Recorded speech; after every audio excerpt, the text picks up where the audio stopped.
दोस्तों, कई बार डिले होने के बाद finally KGF chapter 2 movie release हो गई है। 2018 में आई KGF ने जहां बहुत सारे रिकॉर्ड बनाए थे, वहीं KGF चैप्टर 2 ने बहुत सारे रिकॉर्ड्स तोड़ दिए हैं और ये इंडिया की best of the best one movie बन चुकी है। इस सीरीज का पहला चैप्टर बहुत ही कंफ्यूजिंग था और दूसरा चैप्टर बहुत ही इंटरेस्टिंग है, लेकिन फिर भी इस मूवी की स्टोरी कुछ लोगों को पूरी तरह से समझ नहीं आई। इसलिए आज मैं KGF चैप्टर 2 मूवी को शॉर्ट में एक्सप्लेन करूंगा। तो बिना किसी देरी के KGF चैप्टर 2 को हम शॉर्ट में आपको बताते हैं। तो चलिए गाइस, KGF चैप्टर 2 की तरफ। इस मूवी के शुरुआत में 2018 यानी प्रेजेंटेशन का डे दिखाया जाता है। आनंद इंगलगी, जिन्होंने KGF चैप्टर 2 के बारे में एक एल्डोरेडो के नाम से किताब लिखी थी, जिसके बारे में वो एक न्यूज़ चैनल को बता रहे होते हैं। इसके बाद उन्हें ब्रेन हेमरेज हो जाता है, जिसके बाद वो मरने के करीब होते हैं। यहाँ पर न्यूज़ रिपोर्टर उनको देखने के लिए जाते हैं। वहाँ पर रिपोर्टर्स की मुलाकात आनंद जी के बेटे विजेंद्र अंगल जी के साथ होती है। उनको बताते हैं कि उनके पिता ने उनको KGF के बारे में आधी ही स्टोरी सुनाई है, और क्योंकि न्यूज़ रिपोर्टर वालों के पास जो बुक की कॉपी थी वो भी जली हुई थी और गवर्नमेंट ने सारी बुक की कॉपी जला दी थी, इसलिए KGF की उनको कहानी जानने के बारे में नामुमकिन हो चुका था। लेकिन इसके बाद विजेंद्र जी उनको पूरी कहानी सुनाने का फैसला कर लेते हैं, क्योंकि उसके पिता ने उस किताब के पीछे अपनी पूरी ज़िंदगी लगा दी थी, इसलिए वो नहीं चाहता था कि ये कहानी अधूरी ही रह जाए। लेकिन ये कहानी उसे भी पूरी तरह से याद नहीं थी। इसके बाद वो न्यूज़ रिपोर्टर को अपने पिता की लाइब्रेरी में लेके जाता है और काफ़ी ढूंढने के बाद चैप्टर 2 की एक रफ कॉपी मिल जाती है, जिसकी कहानी उन्हें विजेंद्र जी सुनाना शुरू कर देते हैं। KGF में जब रॉकी ने गरोड़ा को मारा तो 20,000 लोग रॉकी के साथ मिल गए थे, क्योंकि वो पहले ही उन सब का मसीहा बन चुका था। इसीलिए उन्होंने वहाँ के सब गार्ड्स को मार दिया और रॉकी को अपना सुल्तान बना लिया। दूसरी तरफ KGF के पार्टनर्स को यही बात पता चली थी कि गरोड़ा सिर्फ मर चुका है, और उन सबको यही लग रहा था कि गरोड़ा का छोटा भाई विराज यहाँ का नया सुल्तान बन जाएगा। उसके अगले दिन सभी पार्टनर्स यहाँ पर आ जाते हैं और देखते हैं कि नया बादशाह कौन बनेगा। लेकिन रॉकी ने बड़े भाई को मारने से पहले छोटे भाई का प्राण सत्य कर दिया था, और यहाँ पर ये सभी पार्टनर KGF का बॉस रॉकी को बना देकर हैरान और परेशान हो जाते हैं। और ऊपर से वहाँ पर उसने रंजरेंद्र देसाई की बेटी रीमा को भी ज़बरदस्ती वहाँ पर बुला लिया था, क्योंकि रॉकी इससे प्यार करता था और रीना इससे खुश नहीं थी। जिसके बाद कमल भड़क जाता है और उससे लड़ने शुरू कर देता है। इसके बाद वो रॉकी उसे मार देता है। यहाँ पर KGF के सभी मजदूर रॉकी को बादशाह बना देकर बहुत खुश होते हैं, क्योंकि रॉकी इन्हें कपड़ा, दुकान, दवाई और सब कुछ दे रहा था, और रॉकी ने वहीं के वर्कर्स को हथियार देकर उनको गार्ड बना दिया था, मगर उनमें से एक को भी बंदूक चलाना नहीं आता था। इसीलिए रॉकी ने गरोड़ा के पुराने कमांडर विराम को जिंदा रखा था, ताकि वो इनसे नए गार्ड्स को ट्रेन कर सके। ये पहले तो रॉकी के ख़िलाफ़ था, लेकिन बाद में उसका साथ देते और वह फिर से कमांडर बनने के लिए तैयार हो जाता है और इधर वर्कर्स को बंदूक चलाना सिखाता है और वहाँ की सिक्योरिटी की अच्छी तरह से देखभाल करता है। इसके बाद रॉकी सभी पार्टनर को उधर इकट्ठा करता है और उनको बताता है कि यहाँ पर एक गोल्ड माइंस नहीं है, बल्कि यहाँ पर 8 गोल्ड माइंस हैं। मतलब कि टोटल अभी तक 9 माइंस, जिनको इन दोनों भाइयों ने, गरोड़ा और उसके छोटे भाई ने, इनको बंद रखा था, क्योंकि वो उस माइन से सोना निकालना चाहते थे और इस काम को सालों तक जारी रखना चाहते थे। लेकिन रॉकी ने उन माइन से 2 साल में ही सारा सोना निकालने का फैसला कर लिया, जिसके बाद वो सभी वर्कर्स के साथ मिलकर खुद भी दिन रात काम करना शुरू कर देता है, अपने बिजनेस को बहुत बड़ा बना देता है। और दूसरी तरफ सूर्या का छोटा भाई वजीरा, जो मरने का नाटक कर रहा था और वो गरोड़ा के अटरी के इंतज़ार में था, जिसके बाद अभी उसे सही मौका मिल जाता है बाहर आने का। इसके बाद उसे पता चलता है कि KGF में कोई बाहर का आदमी आकर राज कर रहा है, जिसके बाद उसे ये बात बिल्कुल बर्दाश्त नहीं होती। फिर वो KGF के एक बॉर्डर पर घुस जाता है और अपने गार्ड्स के साथ इस गार्ड्स को मार देता है। यहाँ पे इसके 2 पार्टनर इसको KGF से बाहर निकाल के मारने का प्लान बना रहे होते हैं। फिर उनका एक पार्टनर राजेंद्र देसाई को मार देता है, जाके उसके बेटी भी बाहर आए और रॉकी भी बाहर आ जाए। इसके बाद जब रीना को पता चलता है कि उसके बाप के इंतकाल हो गया, तो उसकी बेटी बहुत गमगीन हो जाती है और एक गाड़ी लेकर KGF से बाहर आ जाती है। रास्ते में रीना को कुछ गुंडे पकड़ लेते हैं। यहाँ पर जब रॉकी को पता चलता है तो वो भी गाड़ी लेकर बाहर आ जाता है और गुंडों का पीछा करता है, और वो गुंडे असल में अधीरा के आदमी थे, जो कि रॉकी को अधीरा के वहाँ ले जाना चाहते थे। और ये प्लान एंड्रयूज का था क्योंकि उसी ने केजीएफ में उसने घुसने की जगह दी थी। इसके बाद वो सभी गुंडों को मार के रीना तक पहुंच जाता है, लेकिन वो भी अधीरा के आ चुका था इलाके में, जिसके बाद अधीरा उसे गोली मार देता है। जिसके बाद रॉकी काफ़ी घायल हो जाता है और अधीरा उसे जान से नहीं मारता क्योंकि अधीरा रॉकी को अपनी पावर दिखाना चाहता था। और इसके बाद वो पूरे के पूरे केजीएफ के बाहर अपना डेरा डाल लेता है, जिसके बाद वो किसी को भी अंदर या बाहर जाने की इजाज़त नहीं देता, जो भी जाता है उसे मार देता है। जिसके बाद रॉकी का बिजनेस फ्लॉप हो जाता है। इधर मुंबई में रॉकी का पुराना बॉस शेट्टी इनायत खलील से हाथ मिला लेता है ताकि वो अपने बिजनेस को और आगे बढ़ा सके। इसके बाद वो रॉकी के सारे साथियों को मार के पश्चिम में अपना कब्जा कर लेता है।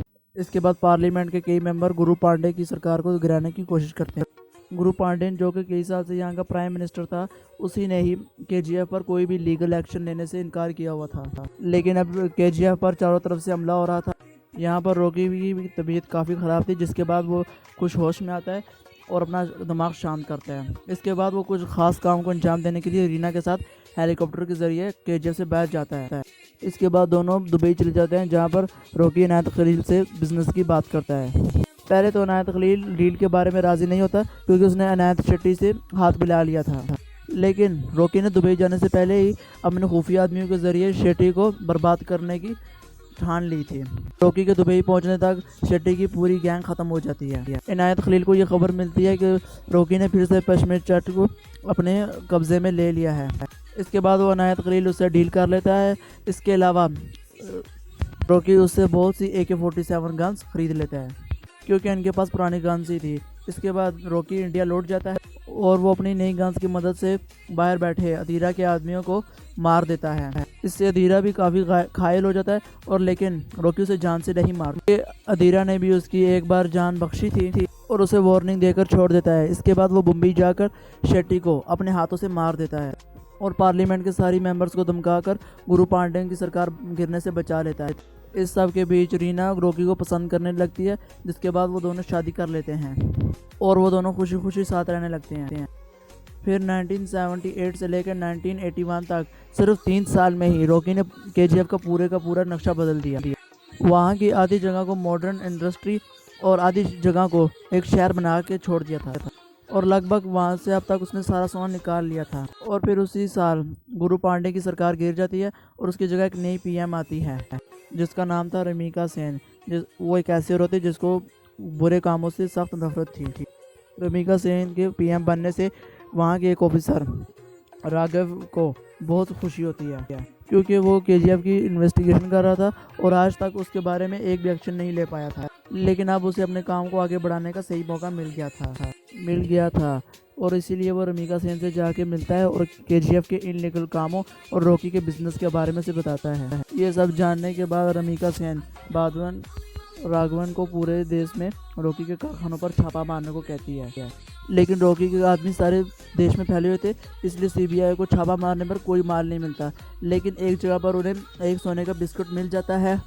वैसे तो ये बड़ी प्रॉब्लम नहीं थी, लेकिन जब रॉकी को इसके बारे में पता चलता है के बाद रॉकी उस सोने के बिस्कुट को लेने पुलिस स्टेशन चला जाता है और वहाँ बिस्कुट लेने के बाद वो पूरे के पूरे पुलिस स्टेशन को मशीन गन से फायर कर देता है ताकि उसके ऊपर कोई कंप्लेन ना कर सके। इसी दौरान आनंद इंगल के नाम से एक वहाँ पर न्यूज़ रिपोर्टर घुस आता है जिसने आगे चलकर एल्डोरेडो के नाम से बुक लिखी थी। वो रॉकी के बारे में जानने के लिए केजीएफ में घुस जाता है, जहाँ पर उसे गार्ड्स पकड़ के रॉकी के आगे पेश कर देते हैं, लेकिन रॉकी उससे बहुत खुश हो जाता है उसकी ईमानदारी की वजह से और उसे अपने बारे में लिखने के लिए रख लेता है केजीएफ में। फिर उसे केजीएफ में रहते रहते इस बारे में पता चलता है कि रॉकी एक क्रिमिनल ज़रूर है, लेकिन वो एक अच्छा आदमी भी है। दूसरी तरफ राघवन को रॉकी के ख़िलाफ़ कुछ सबूत और ब्लैक मनी के बारे में पता चल जाता है और वो इसलिए रमीका सेन उसे गिरफ्तार करने की तैयारी करती है। जब रॉकी को पता चलता है तो फिर रॉकी खुद ही PM के ऑफिस पहुंच जाता है और अपने खिलाफ सारे सबूत दे देता है, लेकिन वो फिर भी उसे गिरफ्तार नहीं कर पाते क्योंकि रॉकी ने उस पैसे को इस तरह मैनेज किया था कि उस पैसे से पार्टी के मेंबर्स को भी पैसा जाता था, इसलिए रॉकी को गिरफ्तार होने का डर बिल्कुल नहीं था। लेकिन इससे रमीका सेन और भी भड़क जाती है और उसे गिरफ्तार करने की कसम खा लेती है। इसके बाद रॉकी अपने सबसे बड़े प्लान को अंजाम देता है और केजीएफ से निकला सोना बेचना बंद कर देता है और लगातार माइनिंग करके सारा सोना खुद ही जमा कर लेता है, जिसकी वजह से ब्लैक मार्केट में हलचल मच जाती है। सब लोग उसके खिलाफ होने लगते हैं, लेकिन वो ये सब कुछ पीएम के डर से नहीं कर रहा। लेकिन रॉकी ये सब कुछ पीएम के डर से नहीं कर रहा था। जब उसके करीबी लोग इसके बारे में उससे पूछते हैं तो वो सबको बताता है कि उसका पिता एक शराबी आदमी था जिसने उसकी माँ का कभी ख्याल नहीं रखा। इसकी वजह से उसकी माँ अलग होगी और उसने अपनी ज़िंदगी काफ़ी गरीबी में गुजारी और कम उम्र में इतनी सारी तकलीफ़ें झेलने की वजह से वो मर गई।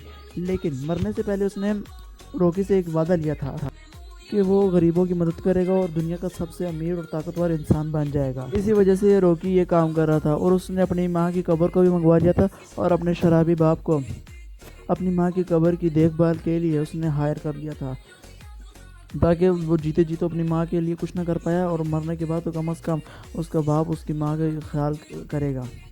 दूसरी तरफ अदीरा अपनी हार से बहुत गुस्सा था और वो केजीएफ में घुसने और रॉकी को मारने के लिए प्लान बना रहा था। दौरान एक दिन एंड्रियंस उससे मिलता है और उसे केजीएफ के बारे में बताता है कि वहाँ पर एक खुफिया रास्ता है जिससे वो आसानी से अंदर घुस सकता है। वो रास्ता ज़मीन से होकर केजीएफ की पुरानी माइंस तक जाता था, इसलिए अदीरा वहाँ खड्डा खोद कर अपनी फ़ौज के साथ वहाँ पर जाना शुरू कर देता है। यहाँ पर इनायत खलील अपने कुछ आदमियों को वहाँ भेज देता है ताकि वो उसे मार सके रॉकी को, और ये फिर सब मिलकर रॉकी को मारने के लिए केजीएफ की तरफ बढ़ने लगते हैं। यहाँ पर रॉकी इंडस्ट्री में होता है कि इतने में ही अरीना वहाँ पर आ जाती है, अपने बारे में बताती है और उसी वक्त अदीरा वहाँ पर अपने आदमियों के साथ पहुँच जाता है और केजीएफ पर हमला कर देता है जिसके रहते हैं, और ये सब लोग उनके घाट्स पर हमला करने लगते हैं, उनको मार देते हैं। उसके बाद अदीरा बंदूक से एक गोली मार देता है अरीना को और अरीना फ़ौरन ही मर जाती है। इसके बाद रॉकी काफ़ी भड़क जाता है और उन दोनों में आपस में फ़ाइट होती है। यहाँ पर उसकी लाश पड़ी होती है, लेकिन ये दोनों आपस में लड़ रहे होते हैं, लेकिन रॉकी उसे किसी न किसी तरीके से मार ही देता है। रॉकी के सारे साथियों ने मिलकर और वहाँ उनके गार्ड्स को भी मार दिया था, लेकिन रॉकी परेशान था कि ये सब यहाँ अंदर आए कैसे। जब रॉकी को पता चलता है कि ये सब पुरानी माइंड से अंदर आए हैं तो उसे पता चल जाता है कि इसके पीछे किसका हाथ है।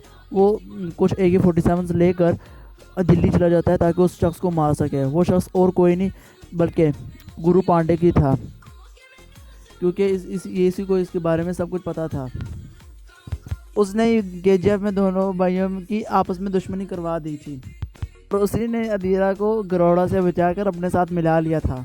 बाद में उसी ने रॉकी को तलाश किया और गरोड़ा के ज़रिए उसे मरवाने का प्लान बनवाया। जब उसे पता चला कि रॉकी वहाँ का बॉस बन गया तो उसने एंड्रयूस के ज़रिए अदीरा को केजीएफ में घुसने में मदद दी। खलील और शेट्टी की भी दोस्ती उसी ने करवाई और आखिर में अपनी सरकार को गिराकर रमीका सेन को रॉकी के पीछे लगा दिया था। रॉकी गुरु पांडन को मारने दिल्ली चला गया था और रॉकी वहां पहुंचकर पार्लियामेंट में सबके सामने गुरु पांडन को फायर कर दिया था। ये सब देख के रमीका सेन को बहुत गुस्सा आ जाता है और वो हैरान रहती है। पहले तो वो सिर्फ उसे पकड़ना चाहती थी, लेकिन इस कांड के बाद वो उसे मार देना चाहती थी। जिसके बाद वो सभी फोर्स को उसके पीछे लगा देती है और सभी को ऑर्डर दे देती है कि उसको ज़िंदा नहीं बचना चाहिए।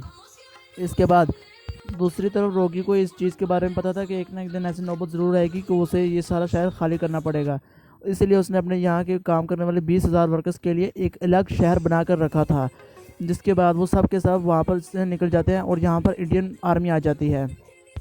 इसके बाद जब इंडियन आर्मी वहाँ की तलाशी लेती है और वहाँ पर उन्हें ना ही सोना मिलता है और ना ही रॉकी मिलता है केजीएफ में, क्योंकि आर्मी वालों के वहाँ आने से पहले ही रॉकी अपना सारा सोना एक बड़े से शिप में रख के इंडियन ओशियन की तरफ निकल पड़ा था, क्योंकि वो ये सोना ना तो गलत हाथों में देना चाहता था और ना ही सरकार को देना चाहता था। इसके बाद वो इंडियन आर्मी को उकसाता है कि वो सब उसके ऊपर फायर कर दें। सब पहले तो चाहता है कि वो हमें सारा सोना दे दे, लेकिन जब वो नहीं देता अपना सोना और कानून के हवाले नहीं करता तो रमीका सेन सबको ऑर्डर दे देती है कि केजीएफ को भी तबाह कर दिया जाए और रॉकी के शिप को भी। यहाँ पर रॉकी का शिप तबाह होता है और वहाँ पर केजीएफ को भी तबाह कर दिया जाता है बॉम्ब गिराकर। इसके बाद रॉकी के साथ साथ सारा सोना समुद्र में की गहराइयों में सो जाता है और वो सोना इतना गहराई में चला जाता है कि वहाँ से उसे कोई भी नहीं निकाल पाता। इसके बाद हमें दिखाया जाता है न्यूज़ रिपोर्टर आनंद गिरगी उसकी ज़िंदगी पर एक बुक लिखना चाहता है, उसकी सारी ज़िंदगी पर एक बुक लिखना चाहता है। गवर्नमेंट ने ये ऑर्डर दे दिया गया था कि केजीएफ के और रॉकी के बारे में इतिहास में नामो निशान नहीं होना चाहिए, इसलिए उसकी पब्लिश होते ही किताब को उन्होंने फाड़ कर जला दिया था। अगले सीन में हमें दिखाया जाता है कि रॉकी के मरने से पहले 3 महीने पहले CIA का एक ऑफिसर रमीका सेन से मिलने आया था और वो रॉकी के साथ एक फ़ाइल देता है जिसमें उसने बाहर के मुल्क में कांड किए होते हैं 1978 से लेकर 1981 तक। उस फाइल में सब कुछ लिखा होता है कि जो उसने क्या क्या गलत काम और वहाँ पर गैर कानूनी काम करता रहा है। इसके बाद वो उस फाइल को पढ़ लेती है, रॉकी के मरने के बाद उस फाइल को खोल के पढ़ती है।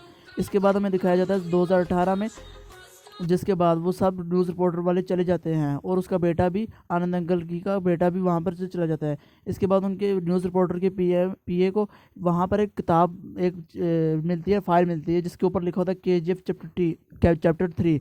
इसका मतलब कि रॉकी की ज़िंदगी अभी तक ख़त्म नहीं हुई और हमें ये इसका अगला चैनल देखने को ज़रूर, अगले चैप्टर हमें देखने को ज़रूर मिल जाएगा। तो गाइज़ ये था एक छोटा सा आज की इसकी वीडियो जो कि रॉकी और KGF के बारे में थी। क्या हो सकता है कि शायद रॉकी आज ज़िंदा हो, या फिर चैप्टर 3 में हमें ये बताया जा सकता है कि उसने जो जो कुछ बाहर कांड किए हैं उसके बारे में हमें बताया जाए, लेकिन ये तो अब हमें अगले चैप्टर 3 में मिलेगा। तो गाइज़ आप सबसे एक रिक्वेस्ट है कि हमारे चैनल को लाइक और सब्सक्राइब कर लें और घंटी के निशान को दबाना मत भूलें। और भाई कमेंट बॉक्स में बताओ कि आज की वीडियो आपको कैसी लगी। Thank for watching, like share और सब्सक्राइब करना मत भूलो यार। ओके गाइज़, आज की वीडियो यहीं पर इख्तिताम करते हैं, तो अगली मिलते हैं अगली वीडियो पे। तब तक के लिए अल्लाह हाफ़िज़ गाइज़।